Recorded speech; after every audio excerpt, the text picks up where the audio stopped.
very strongly as part of constructive reforms in education.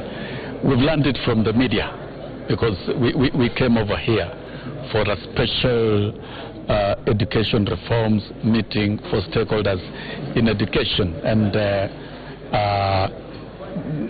we are surprised that one of the agendas is the release of KCPE exams. If it is true what we are hearing, right. I don't know whether it is that formal announcement, but it is what you are getting from you guys in the media. We're waiting for the minister, and this is good news. Okay. Because, yes. Okay, for the past months or so, you've been with the Cabinet Secretary, and there are so many changes that he has tried to institute at the ministry. Do you think that with the release of these results today, we might be on the path to regaining the credibility of exams in this country?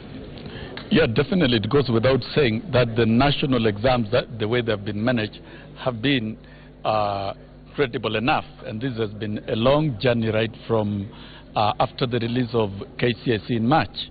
And the minister confided in us that there is a lot that needed to be done, and we authorized him to take drastic measures, and more especially overhauling the NEC and disbanding the board and doing a thorough forensic audit and reforms in this process. Now we have seen part of it is timely release of results. Let the Standard 8 candidates, let the Form 4 candidates get their results on time so that they can plan themselves in life. Right. If it is possible to get results of every subject, even every day, a day after sitting for exams, the better.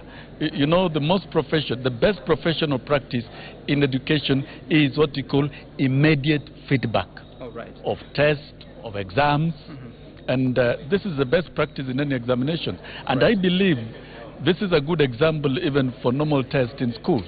Right. Good teaching is about giving exams and giving exams and giving feedback immediately. All right. You build the momentum of learning by learners. I can imagine by the end of the day, every candidate who was sitting for KCPE exams will be focusing on the next level. And I can see it would be possible that they will report together with the rest of the students on the first day in the new year. And so time wastage in terms of them staying at home, and also time for syllabus coverage will be good. So these students will be taught very well and effectively for the whole of first term, as opposed to all other Form 1s in the past. So to me, this is what you call constructive reforms. But that does not mean we will not talk all the time about reforms that we think are not right. But largely, the minister has given his heart, the faith, and the people at the ministry have proved to us that they mean well in many aspects of reform. All right. Wilson Sossion saying that it's constructive reforms. Fred, we also have one of the gentlemen from the Kenya Union of Post-Primary Education Teachers, Mr. Mboko Milemba, who is the chairman in that union. Maybe my question to you would be, you've observed this examination season since it began on the 1st of November until it concluded yesterday. How do you make of it, bearing in mind what has been happening in the previous years? I think it has been okay. There's been a paradigm shift. There has always been, has also been a serious change in the way we are doing things, in the way things were done.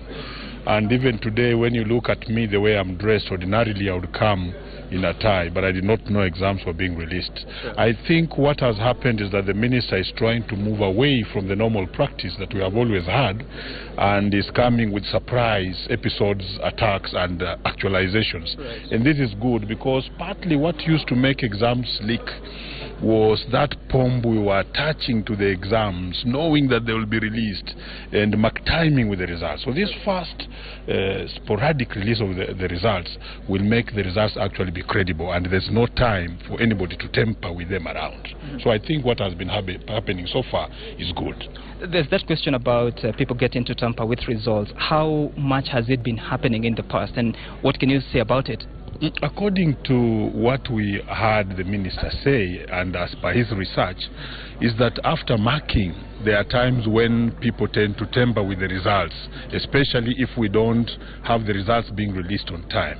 So therefore, I'm expecting that the quick release of results, like they have done, will also go away to a quick release of KCE results, and therefore there will be no little bit of time where somebody can poke in and interfere with the results. Right. He had said earlier that the long stay without the release of results makes other outsiders to come and tamper with the results themselves, because he claims that results are interfered with during the examination period, during the marking period, and during the computation period. So I think what he has done is to shorten the computation period. Yeah.